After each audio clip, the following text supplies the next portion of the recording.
L'École supérieure d'administration, d'économie, de journalisme et des métiers de l'audiovisuel ESAE offre de nouveaux challenges pour l'année universitaire 2023-2024. Étudiantes et étudiants, parents d'élèves nouveaux bacheliers, ESAE, c'est la garantie d'une formation de qualité à des conditions très avantageuses. À Gbedjromede, à Papa, à Boumekalavi et Parakou, inscrivez-vous en administration générale, administration du travail et de la sécurité sociale, trésor et finances publiques, impôts, diplomatie et relations internationales, journalisme et métiers de l'audiovisuel, gestion des marchés publics, planification et développement local, sciences économiques, sciences juridiques et toutes les filières des sciences de gestion. ESAE vous offre des bourses, demi-bourses et de réductions pour les premières inscriptions dans toutes ces filières. Waouh! En licence 1, 2 et 3 et en master, bénéficiez jusqu'à 50% de réduction sur tous nos sites. N'est-ce pas génial? Infoline. ESAE Gbedjromede, 3e rue à droite en quittant le carrefour Le Jador pour la BIBE Jéricho ou au plus 229 90 93 65 21 98 98 14 00 à Kpakpa au plus 229 52 88 33 33 à Boumekalavi au plus 229 52 88 44 44 Parakou au plus 229 52 46 12 12. ESAE, l'excellence à un an. Bonjour à nouveau, chers amis internautes. Le quotidien béninois d'information générale et d'analyse, l'informateur affiche ce matin en manchette, des années après l'expérimentation de la réforme du système partisan, des imperfections relevées en illustration, les logos des formations politiques ci-après, FCBE, Force Cori pour un Bénin émergent, Moël Bénin, Mouvement des élites engagées pour l'émancipation du Bénin, UDBN, Union démocratique pour un Bénin nouveau, MPL, Mouvement populaire de libération, BR, Bloc républicain, UP, Le Renouveau, Union progressiste Le Renouveau et LD, Les démocrates. Le journal écrit noir sur blanc qu'au sein de la mouvance comme au niveau de l'opposition, les formations politiques relèvent quelques imperfections après l'expérimentation de la réforme du système partisan. Mais si presque toutes sont d'accord qu'il faut revoir la copie, il reste à trouver la formule pour éviter les suspicions. Toujours à la une de l'informateur de ce matin, publicité autour d'un établissement de médecine non autorisé, les mises en garde du tribunal de Cotonou, le procureur en appelle à la vigilance des parents, retrouver des précisions sur les dites mises en garde du procureur du tribunal de Cotonou à la page 4 de la page ce matin du journal, qui a également à sa une ce matin, après le séisme ayant engendré des morts, le Maroc refuse l'aide de certains pays. Décentralisation, la NCB ayant à sa tête le maire de la ville de Cotonou, Luc Setondia Tropo, ANCB, Association nationale des communes du Bénin, en tournée d'échange dans les communes, retrouvez l'agenda à la page 6. À l'oreille droite, journal école, une invite à découvrir dans les colonnes de la parution de ce matin les productions journalistiques des étudiants en formation sur les différents campus de l'ESAE, l'école supérieure d'administration, d'économie, de journalisme et des métiers de l'audiovisuel à Cotonou, à Parakou et à Boumé-Calavi. La Nation titre ce matin manchette G20, sommet de Paris et de Nairobi, les attentes, lire la tribune de Patrice Talon et d'autres dirigeants à la page 3. Toujours à la une du quotidien de service public ce matin, un an d'exercice des secrétaires exécutifs dans les départements de l'Ouémé et du Plateau. Les appréciations de quelques maires sont à retrouver aux pages 7, 8 et 9.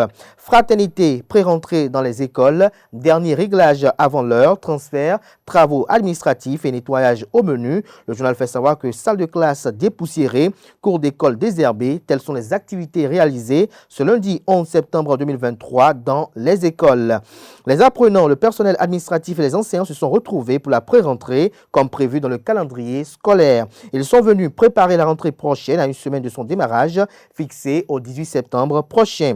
La plupart des écoles de Cotonou et environ ont rouvert leurs portes dans la matinée d'hier.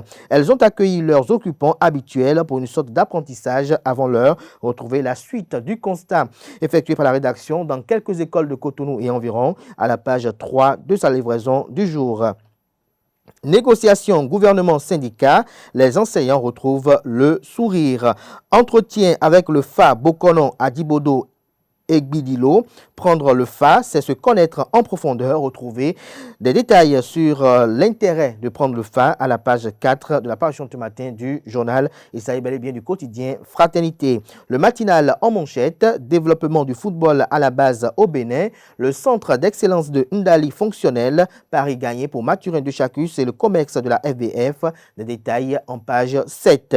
Supposée velléité d'intervention militaire de la France au Niger, le faux fuyant des putschistes, retrouver les motivations de ce titre à la page 2 de la livraison de ce matin de Le Matinal. Matin libre ce matin en manchette, la page des éliminatoires Cannes 2023 tournée, Gernot Rohr désormais sous pression, ainsi démarre la vraie évaluation du sélectionneur franco-allemand. Retrouvez les motivations de ce titre à la page 7 de la livraison de ce matin. Toujours à la une de Matin libre de ce matin, Marcane Grand Popo 2023, les guépards maracaniens continuent d'affûter leurs armes. Fédération béninoise de handball, MSC Bio et Léonce Lenta obtiennent la licence BIHF.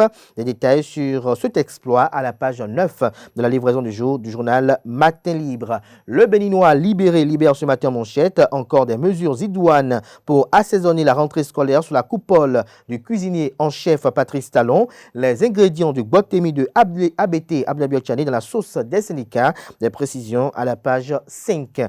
Analyse psychologique de la débâcle des guépards et la solution.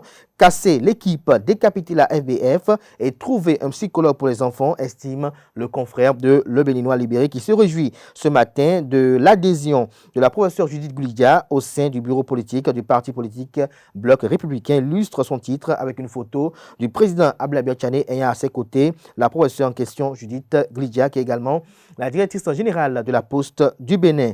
L'Indépendant titre ce matin manchette, négociation gouvernement syndical à rentrée 2023-2024. Le gouvernement renouvelle l'avance d'un mois de salaire aux AME. Finale de la 3e édition du tournoi de solidarité Gilbert Setondik Bokor ou le football pour l'épanouissement de la jeunesse de Glodjigbe. Dabarou ce matin à sa une, élu vice-président chargé des relations extérieures et des partenariats du parti politique Bloc républicain et une nouvelle ascension politique pour le ministre Sam Seydou Adambi. La guérite ce matin en manchette communique prenant du recul sur la situation du Niger. L'UDBN sort un communiqué plein comme un œuf sans parti pris. CEDEAO, UEMOA, dirigeants politiques et chefs religieux doivent en faire leur postologie, estime le confrère. Le quotidien L'Observateur fait savoir ce matin à travers sa manchette que la coordonnatrice nationale de l'OFR salue la confiance renouvelée à elle par les hautes instances du parti et promet travailler aux côtés du président Ablaye Tchane pour le rayonnement du bloc républicain sur toute l'étendue du territoire national. Ceci suite à son adhésion au sein du bureau politique et au sein du bureau exécutif national de la dite formation politique. Le pays émergent, élimination du Bénin de la course à la Cannes 2023, tension entre la Fédération béninoise de football, FBF, et le ministre Oswald Omeki, ministre des Sports. Le patron du sport béninois est accusé de s'approprier l'organisation des matchs des équipes nationales. Le chef de l'État, le président Patrice Talon, est appelé à prendre ses responsabilités car l'échec de trop depuis 2019. Retrouvez l'argumentaire du journal dans les colonnes de sa parution de ce matin, précisément en page 10. Défi info à présent, réaction de l'UDBN à propos de la situation au Niger. Claudine Afiavi-Prudencio et son parti politique militent dans l'option diplomatique. La prise de pouvoir par les armes fortement déplorée. Elle demande la levée sans condition des mesures disciplinaires inhumaines contre le peuple nigérien. Le parti compte sur l'implication personnelle du président Patrice Talon pour un dénouement de la situation sans effusion de sang. Lire leur déclaration à cet effet aux pages 2 et 3 de la parution ce matin du journal. Évasion à la prison civile de Parakou, le régisseur et le gardien-chef limogé. Ce sera tout pour la une des journaux. Place à présent au bulletin matinal d'information.